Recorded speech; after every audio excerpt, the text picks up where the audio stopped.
नमस्कार मित्रांनो, स्वागत आहे तुमचं मराठी टेक मित्र आपल्या यूट्यूब चॅनलमध्ये. तुम्ही एक CSC व्हीएलई असाल किंवा जर तुम्हाला आपली सरकारची महा ऑनलाईन आय डी पाहिजे असेल, तर ती कशी मिळवायची यासंबंधीची माहिती आपण या व्हिडिओमध्ये जाणून घेणार आहोत. मला जर CSCची आय डी पाहिजे असेल, तर ती तुम्हाला केंद्र सरकारकडून मिळते. तर राज्य सरकारकडून तुम्हाला महा ऑनलाईनची आय डी भेटत असते. महा ऑनलाईन आय डी ही तुम्हाला फक्त कलेक्टर ऑफिसमधूनच मिळते आणि यासाठी आवश्यक ज्या काही जिल्ह्यामधील जागा आहेत, तिथं जागा रिक्त व्हाव्या लागतात. म्हणजे विलेजसाठी जागा रिक्त झाल्या तरच तुम्ही महा ऑनलाईन आयडीसाठी अप्लाय करू शकता. आज आपण या व्हिडिओमध्ये पाहणार आहोत, की महा ऑनलाईन आयडीसाठी कसं अप्लाय करायचं? कोणती कागदपत्रे तुम्हाला लागणार आहेत? चला तर मग पाहू. इथे तुम्ही पाहू शकता आपले सरकार सेवा केंद्र मागणी अर्ज 2025. इथं तुम्हाला तुमचा राइट साइडला फोटो लावायचा आहे. प्रति माननीय जिल्हाधिकारी जिल्हाधिकारी कार्यालय रायगड. म्हणजे रायगड जिल्ह्यासाठी या जागा रिक्त झालेल्या आहेत आणि यासाठी तुम्ही अप्लाय करू शकता. तुम्ही रायगड जिल्ह्यातील असाल तर हा फॉर्म भरून तुम्हाला द्यायचा आहे. महोदय, मी आपले सरकार सेवा केंद्र मागणीकरिता अर्ज देत आहे. माझी संक्षिप्त माहिती खालीलप्रमाणे आहे. अर्जदाराचं नाव लिहायचं आहे.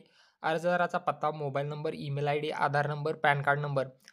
जर तुमच्याकडे CSC आयडी असेल तर त्याची माहिती तुम्हाला द्यायची आहे. CSC किंवा TEC आयडी क्रमांक द्यायचा आहे. CSC केंद्राचा नोंदणीकृत पत्ता तुम्हाला द्यायचा आहे. शैक्षणिक पात्रता तुमची द्यायची आहे. संगणक कौशल्य प्रमाणपत्र आहे की नाही हे तुम्हाला इथं टाकायचं आहे. अपेक्षित आपले सरकार सेवा केंद्राची माहिती. आपले सरकार सेवा केंद्र स्थापित करण्याच्या जागेचा पत्ता तुम्हाला तालुका, जिल्हा, पिनकोड, शहरी भागातील असल्यास वार्ड क्रमांक.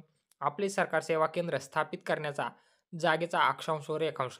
तुम्हाला अक्षांश व रेखांश Google Chrome ब्राउझरवरून सर्च करून इथं टाकायचं आहे. म्हणजे तुम्हाला जिथं तुमचं CSC केंद्र किंवा आपले सरकार सेवा केंद्र चालू करायचं आहे, त्या जागेचा लॅटिट्यूड आणि लॉन्गिट्यूड टाकायचा आहे. जागेचे स्वरूप स्वतःची जागा आहे की भाड्याची आहे, इंटरनेट उपलब्ध आहे किंवा नाही, होय असल्यास कोणत्या कंपनीचं, उपलब्ध संगणक संख्या, तुमच्याकडे संगणक किती आहेत, प्रिंटर किती आहेत, बायोमेट्रिक डिव्हाइस किती आहेत, हे इथं तुम्हाला नमूद करायचं आहे. आता तुम्हाला यासाठी आवश्यक कोणकोणती कागदपत्रे लागतात पहा. ऑनलाईन भरण्यात आलेल्या अर्जाची प्रत अनिवार्य आहे. हा अर्ज तुम्हाला ऑनलाईनही भरायचा आहे. ऑनलाईन कसा भरायचा आहे तेही तुम्हाला या व्हिडिओमध्ये सांगणार आहे.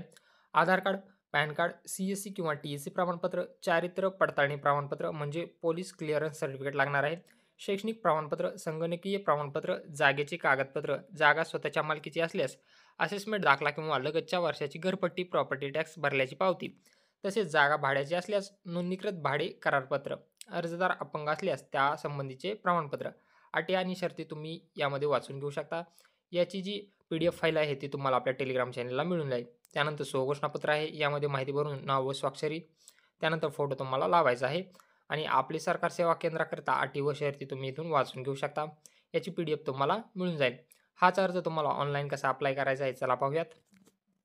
या Google फॉर्मची लिंक तुम्हाला आपल्या टेलिग्राम चॅनलला किंवा डिस्क्रिप्शन बॉक्समध्ये मिळून जाईल. इथं तुम्हाला ईमेल आयडी द्यायचा आहे. आपली सरकार सेवा केंद्र मागणी अर्ज, माननीय जिल्हाधिकारी रायगड, ही पूर्ण माहिती आहे. यामध्ये तुमचा ईमेल आयडी टाकल्यानंतर खाली तुम्हाला इथं वरील अटी व शर्ती मला मान्य आहेत याला आहेला टिक करून नेक्स्ट या पर्यायावरती क्लिक करायचं आहे. नेक्स्ट या पर्यायावरती क्लिक केल्यानंतर तुम्हाला विचारेल CSC कॉमन सर्व्हिस सेंटर तुमच्याकडे आहे का किंवा अप्लाय केलेलं आहे किंवा अवेलेबल नाही, यापैकी एक सिलेक्ट करा. येस केल्यानंतर तुम्हाला अवेलेबल आहे केल्यानंतर नेक्स्ट करायचं आहे. त्यानंतर इथं तुम्हाला CSC सर्टिफिकेट तुमचं अपलोड करायचं आहे. याचा सॅम्पल फॉर्मॅट तुम्ही इथं पाहू शकता. अशा प्रकारचे CSC सर्टिफिकेट तुम्हाला अपलोड करायचं आहे. CSC आयडी इथं नमूद करायची आहे. CSC सेंटरचा ॲड्रेस द्यायचा आहे. इथून तुमचं CSC सर्टिफिकेट अपलोड केल्यानंतर नेक्स्ट या पर्यायावरती क्लिक करा. त्यानंतर तुम्हाला ऑफलाईन फॉर्ममध्ये जी काही माहिती विचारलेली आहे सेम तशीच माहिती तुम्हाला या ऑनलाईन फॉर्ममध्ये म्हणजे Google फॉर्ममध्येही भरावायची आहे आणि सबमिट करायचं आहे. तर यासाठी तुम्हाला सदरचा अर्ज जो की तुम्ही ऑफलाईन Google फॉर्ममध्ये भरलेला आहे तो एक आणि हा एक. सदरचा अर्ज 15/5/2025 रोजी सायंकाळी 6:15 नोंदणी शाखा जिल्हाधिकारी कार्यालय रायगड अलिबाग येथे प्राप्त होणे आवश्यक आहे. म्हणजे 15/5/2025 ही अर्ज करण्याची शेवटची तारीख आहे. अशाच प्रकारे तुमच्या जिल्ह्यामध्येही आपले सरकार सेवा केंद्रासाठी ॲड निघालेली आहे का नाही हे तुम्हाला तुमच्या जिल्ह्याची गव्हर्नमेंट साईट सर्च करायची आहे. म्हणजे तुमचा जिल्हा समजा पुणे.gov.in आहे तर पुणे.gov.in ही वेबसाईट तुम्हाला सर्च करायची आहे आणि यामध्ये तुम्हाला भरती किंवा सूचना यामध्ये जर ॲड पडलेली असेल तर ती शोधायची आहे. अशाच प्रकारे तुमच्या जिल्ह्यातील सर्व तुम्ही ज्या काही भरती प्रक्रिया आहेत किंवा सूचना आहेत अशा प्रकारे तुम्ही पाहू शकता. यामध्ये प्रत्येक जिल्ह्यातील ॲडव्हर्टाइजमेंट आल्यानंतर त्याचा अपडेट आपण आपल्या टेलिग्राम चॅनललाही देऊ. जर व्हिडिओ आवडला असेल तर चॅनलला नक्की सबस्क्राईब करा आणि बेल आयकॉनला प्रेस करायला विसरू नका.